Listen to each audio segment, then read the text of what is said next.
नमस्कार, स्वागत है आपका हमारे चैनल पर। मैं हूं आपके साथ शिप्रा सैनी। कांग्रेस पार्टी और उनके नेता मोदी विरोध में सेना का अपमान करने से कभी नहीं चूकते हैं और फिर चाहे वो राहुल गांधी हो या कांग्रेस पार्टी का कोई और नेता, किस तरह से सेना की सराहना करने के बजाय उन्होंने सिर्फ सेना का अपमान किया है। ये एक या दो मौके नहीं बल्कि बार बार इस तरह से कहीं न कहीं कांग्रेस पार्टी के नेताओं की ओर से बयान सामने आया है। फिर चाहे वो सर्जिकल स्ट्राइक की बात हो या फिर एयर स्ट्राइक की बात रही हो या फिर चीनी सेना को सबक सिखाने की बात हो, लगातार कांग्रेस पार्टी ने सिर्फ सरकार के विरोध में सेना का अपमान किया है। और एक बार फिर कांग्रेस पार्टी के नेता राहुल गांधी ने सेना को लेकर अपमानजनक बयान दिया है। दरअसल राहुल गांधी इस वक्त भारत जोड़ो यात्रा निकाल रहे हैं। ये यात्रा उत्तर प्रदेश के शामली पहुंच चुकी है और शामली में एक जनसभा को संबोधित करते हुए राहुल गांधी ने दरअसल सेना में अग्निवीरों की भर्ती को लेकर ये विवादित टिप्पणी की है।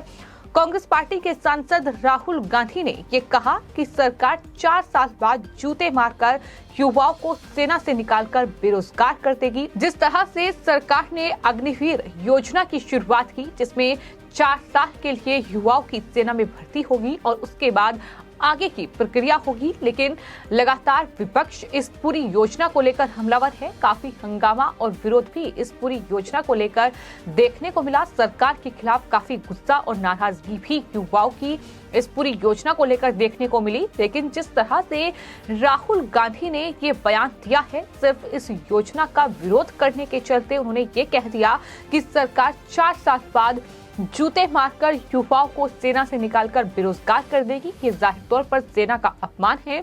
दरअसल शामली में भारत जोड़ो यात्रा के दौरान राहुल गांधी ने मोदी सरकार की अग्निवीर योजना को लेकर हमला बोला। इस दौरान राहुल गांधी ने ये कहा कि युवाओं के लिए सेना में जाने के लिए एक रास्ता था। युवा रोज सुबह सेना के सहारे देश सेवा करने का सपना देखता था। 15 साल की सर्विस के बाद उसे पेंशन मिलती थी, लेकिन मोदी सरकार ने इसे बंद कर दिया और कहा कि 6 महीने ट्रेनिंग करो, बंदूक पकड़ो और फिर जूता मारकर बाहर निकाल देंगे। ये पूरा बयान है राहुल गांधी का, जो उन्होंने शामली में एक जनसभा को संबोधित करते हुए दिया है। राहुल गांधी ने कहा कि मोदी सरकार ने विरोध करने वालों को धमकाया और उन्हें चुप कर दिया।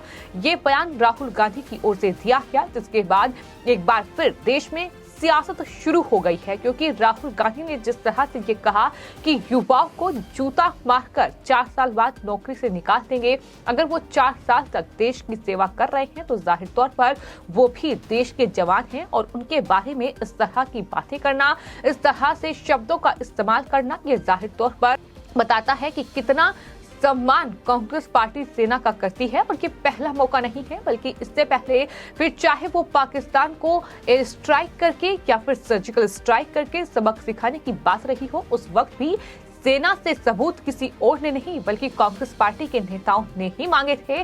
और फिर चाहे हाल ही में चीनी सेना के साथ भारतीय सैनिकों की झड़प हो, जहां उन्होंने ये कह दिया कि दरअसल भारतीय सैनिक जो हैं वो चीनी सैनिकों से पिट रहे हैं।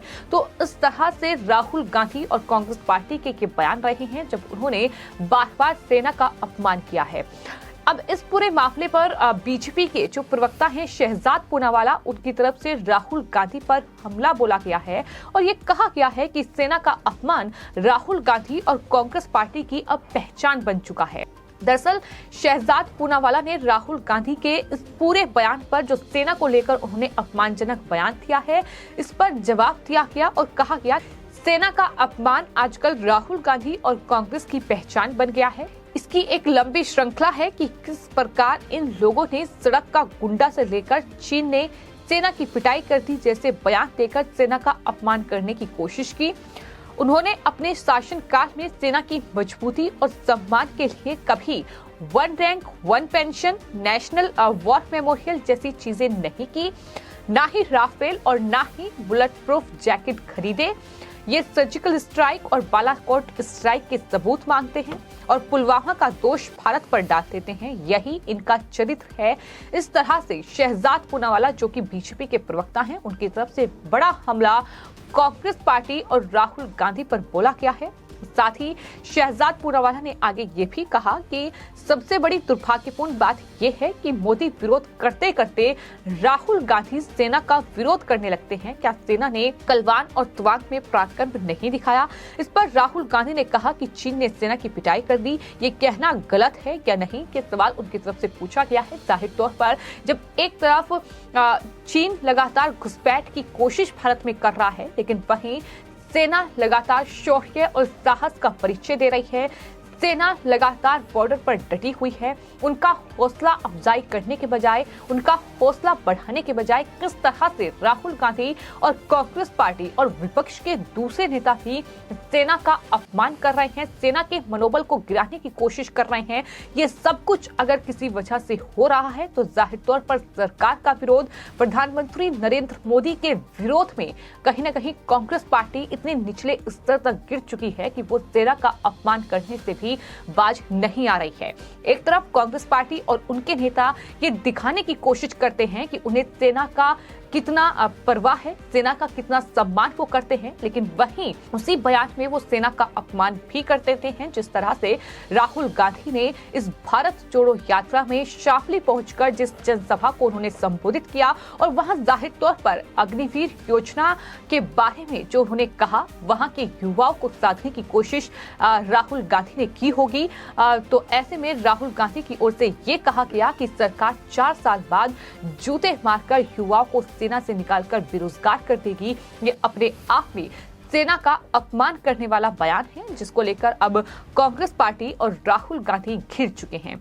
सिर्फ इतना ही नहीं, राहुल गांधी ने जिस तरह से अपनी टी शर्ट को लेकर कुछ सवालों के घेरे में है कि कड़ाके की ठंड पड़ रही है, लेकिन राहुल गांधी एक सफेद टी शर्ट में इस भारत छोड़ो यात्रा को निकाल रहे हैं और इस भीषण ठंड में उनके टी शर्ट में रहने के बजाय किसान के बेटे की फटी शर्ट के बारे में सवाल करना चाहिए। ये राहुल गांधी ने कहा है कि ये आप लोग पूछ रहे हैं कि राहुल गांधी सफेद टी शर्ट में इस भारत जोड़ो यात्रा में जुड़े हैं, लेकिन वहीं किसान का बेटा फटी हुई शर्ट में घूम रहा है, लेकिन उस पर आपके सवाल नहीं है।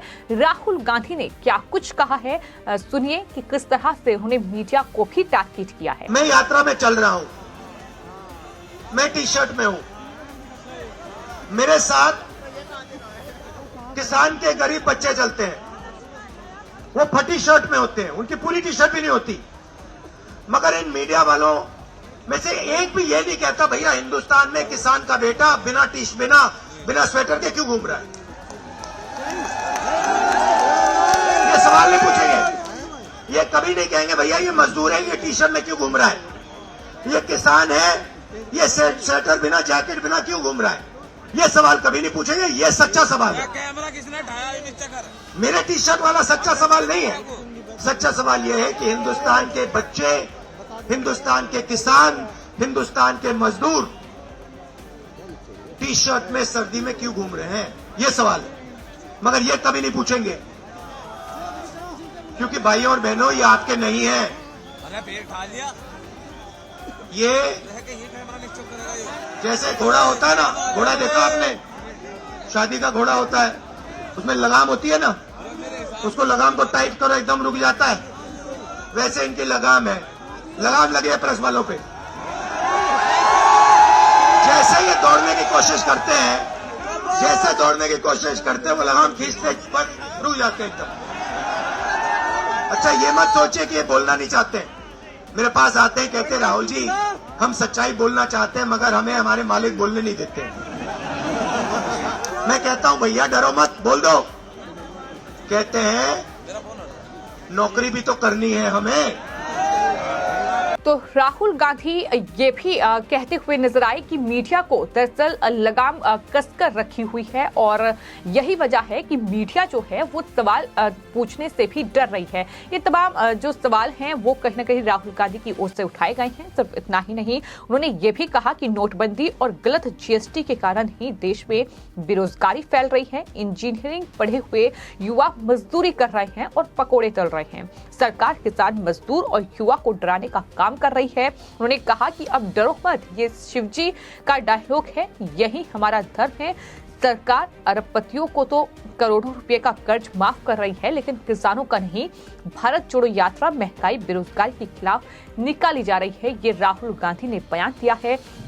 तो कुल मिलाकर राहुल गांधी ये भारत जोड़ो यात्रा निकाल रहे हैं। कन्याकुमारी से कश्मीर तक का उनका ये सफर है, लेकिन इस भारत जोड़ो यात्रा में जो उनकी कोशिश है कि भारत को जोड़ा जाए, लेकिन सवाल ये है कि क्या सेना का अपमान करके, क्या इस तरह से सरकार को टारगेट करने के चक्कर में जिस तरह से वो सेना को लेकर लगातार आपत्तिजनक टिप्पणियां कर रहे हैं, चीन का वो समर्थन कर रहे हैं, चीन के एजेंडे पर कांग्रेस पार्टी आगे बढ़ रही है, इस तरह के आरोपों में कांग्रेस पार्टी फंस चुकी है। तो क्या ऐसा करके कांग्रेस पार्टी भारत जोड़ो यात्रा को सफल बना पाएगी? ये तमाम सवाल हैं जो लगातार कांग्रेस पार्टी से पूछे जा रहे हैं और राहुल गांधी से जाहिर तौर पर बार बार बीजेपी ये सवाल पूछ रही है कि आखिर क्या कांग्रेस पार्टी या गांधी परिवार का काम जो है वो सिर्फ सेना का अपमान करना उनकी पहचान बन चुका है? इस सवाल का जवाब भी कांग्रेस पार्टी दे। फिलहाल आपकी इस पूरे मामले पर क्या राय है, हमें कमेंट बॉक्स में जरूर लिखें और चैनल को सब्सक्राइब करें। धन्यवाद।